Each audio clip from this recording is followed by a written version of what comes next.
안녕하세요. 바누바기 피부과 김석현 원장입니다. 오랜만에 유튜브 촬영을 하게 됐는데요. 오늘은 노화라고 하면 가장 먼저 생각하실 수 있는 주름에 대해서 이야기를 해보려고 해요. PD님은 좀 고민이신 주름이 있다면 어떤 것들이 있으신가요? 눈가 주름? 눈가 주름. 어떤 게 떠오르세요? 저도 모르는 사이에 생긴 팔자주름이 좀 고민이시고, 오늘은 이 주름에 대해서 한번 이야기를 해보려고 하는데요. 가장 많이 신경 쓰여 하시는 눈가주름부터 팔자주름, 그리고 목주름을 한번 중점적으로 이야기를 해보려고 합니다. 먼저 이야기할 부분은 눈가주름에 대한 부분인데요.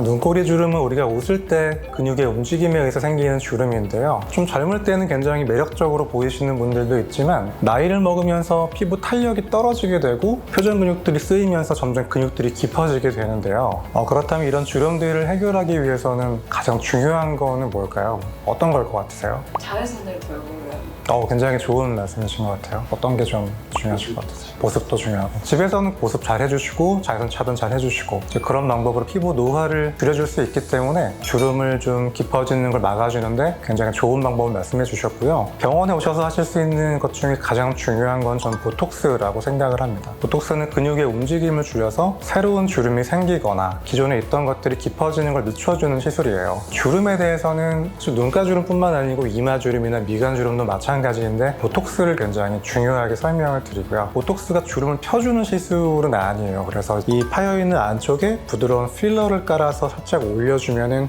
굉장히 부드러운 모습을 만들어 줄 수가 있습니다. 이제 근본적으로 이 주름들은 피부 탄력이 떨어져서 생기는 거기 때문에 이제 고주파 리프팅 시술이나 필요한 경우는 초음파 시술 등을 통해서 더 탄력 있는 피부를 가꿔주실 수가 있고요. 눈밑 같은 경우에는 이제 눌러서 보이는 세로 주름 같은 경우에는 보톡스로 호전을 시켜줄 수가 있어요. 중안면이 움직이면서 생기는 가로주름 같은 경우에는 리쥬란 같은 피부 재생 성분을 통해서 피부결을 개선해주는 방식으로 호전을 시킬 수가 있습니다.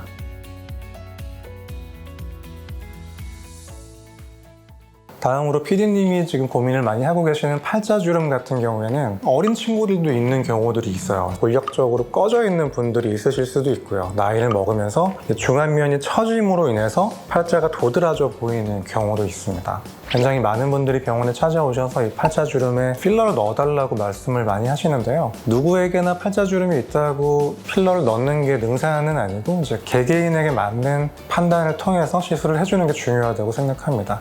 하지만 이 코 옆 부위가 분명히 많이 꺼진 분들 같은 경우에는 볼륨을 올려주는 게 필요하기 때문에 필러가 필요하신 경우가 분명히 있고요. 이 중안면부에 탄력이 떨어지신 분들은 이 탄력을 주는 시술들, 울세라나 써마지, 티타늄 같은 시술을 통해서도 많이 개선을 하실 수가 있어요. 이제 우리가 이야기를 하거나 크게 웃거나 할 때 입가를 크게 움직이게 되잖아요. 그렇게 되면 팔자에 필러 넣었던 게 밀리는 경우가 있을 수가 있거든요. 한 달 정도면 필러가 자리를 잡아서 조직과 좀 융합을 이루기 때문에 그 이후부터는 크게 걱정하지 않으셔도 될 것 같아요. 또 가장 중요한 건 너무 과하게 시술하지 않는 것이라고 생각합니다.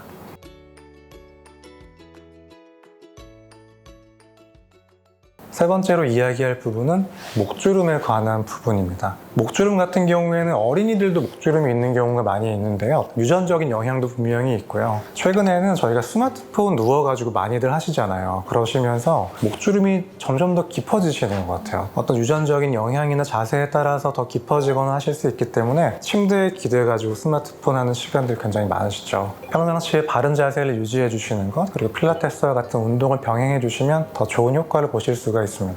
아까 말씀드린 것처럼 보톡스는 주름을 펴주는 시술이 아니라 주름이 생기는 거를 늦춰주고 이미 있는 게 깊어지는 걸 막아주는 시술이에요. 그래서 목주름에 보톡스를 맞는다고 주름이 펴지거나 하지는 않습니다. 가장 중요한 것은 파여있는 부위에 필러를 넣어서 살짝 올려주는 거. 그럼 굉장히 드라마틱하게 개선을 시킬 수가 있고요. 저희 바누바기 피부과에서는 최근에 넥피팅이라고 하는 프로그램을 통해서 목주름을 치료하고 있는데요. 말씀드린 필러와 보톡스 더불어서 레이저 리프팅 또는 에너지를 이용한 리프팅을 병합해서 치료를 하고 있습니다.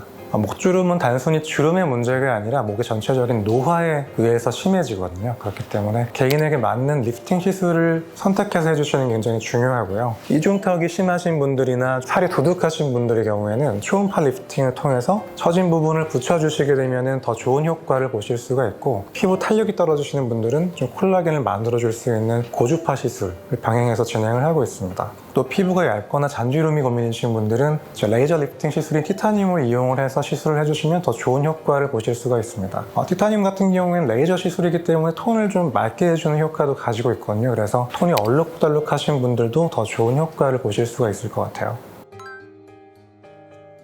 이 목주름을 해결하는 데 있어서 가장 중요한 부분은 필러예요. 필러는 시간이 지나면 이제 녹아서 없어지게 되거든요. 보통 굵은 주름 같은 경우는 필러 양이 많이 들어가게 돼서 첫날에는 좀 멍이나 피 때문에 좀 보기 싫으실 거고요. 시간이 조금 지나게 되면 3주 정도는 좀 보기 싫은 하얀 줄이 보이시게 돼요. 환자분들한테 목주름 필러는 겨울에 하시라고 보통 추천을 드리거든요. 목을 좀 가리실 수 있는 기간에 해주시는 게 굉장히 효과적이고요. 그렇게 1년 간격으로 시술해드리는 걸 보통 권해드리고 있습니다.